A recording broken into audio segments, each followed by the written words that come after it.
কবিতার শিরোনাম বাংলা ভাষা এখন কাঁদছে। আমরা বাংলা ভাষাকে জানতে চাই, কিন্তু বাংলা ভাষার শিকড়ে পৌঁছাতে চাই না। বাংলা ব্যাকরণকে এড়িয়ে কম পরিশ্রম করে বাংলা ভাষাকে শিখতে চাই।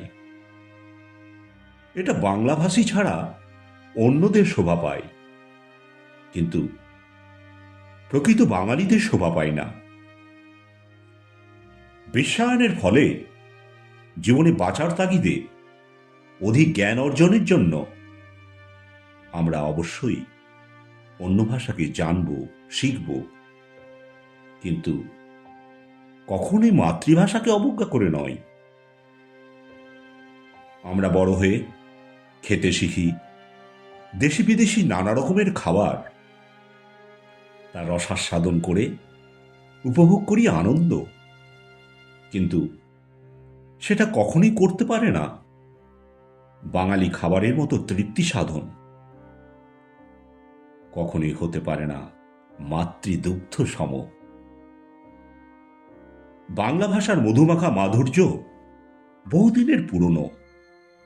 এই ভাষাতেই আমরা প্রথমে মা বলে ডাকি, সব জিনিসকে চিনতে শিখি, প্রকাশ করি রাগ, হাসি, কান্না।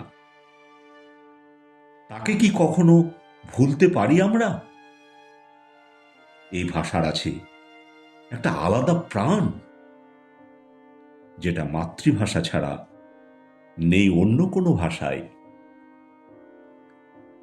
বাংলার ঘাস, লতাপাতা, গাছপালা, শাকসবজি, ফুল, ফলমূল থেকে যে মাধুর্যময় সৌন্দর্য পাই, সেটা আর অন্য কোথাও পাই না।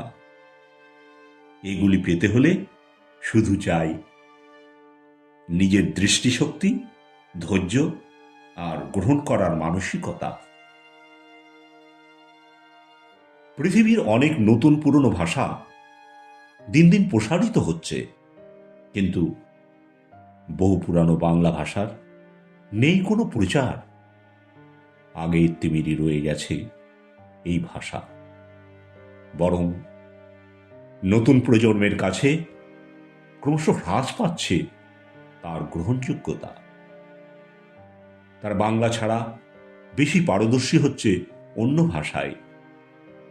বাড়ির বাইরে, কর্মস্থলে, শিক্ষাকেন্দ্রে, হাটে বাজারে, ট্রেনে, বাসে, রাস্তায় ও রেস্তোরাঁয় বাংলা ছেড়ে কথা বলতে বেশি স্বাচ্ছন্দ্য বোধ করছে অন্য ভাষায়। এমনকি বাড়িতেও বর্তমানের বহু মা বাবা তাদের সন্তানদের কথা বলতে উৎসাহ দিচ্ছেন অন্য ভাষায়।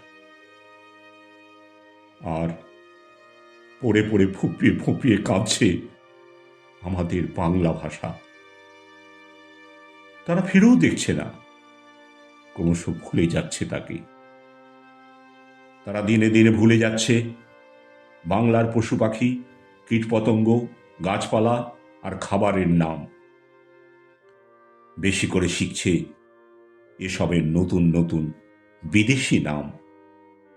হ্রাস পাচ্ছে বাঙালির সংস্কৃতি, শিষ্টাচার, যন্ত্রসঙ্গীত আর গান। বাংলা ভাষার বহু পরে এসেও মাথা উঁচু করে দাঁড়াচ্ছে বহু ভাষা। সেই সব ভাষাভাষীরা তাদের নিজেদের ভাষাকে প্রসারিত করছে, তাদের নিজের ভাষার উন্নতির জন্য আন্দোলন করছে। আর অন্য ভাষা আমাদের বাংলা ভাষাকে ক্রমশ গ্রাস করছে।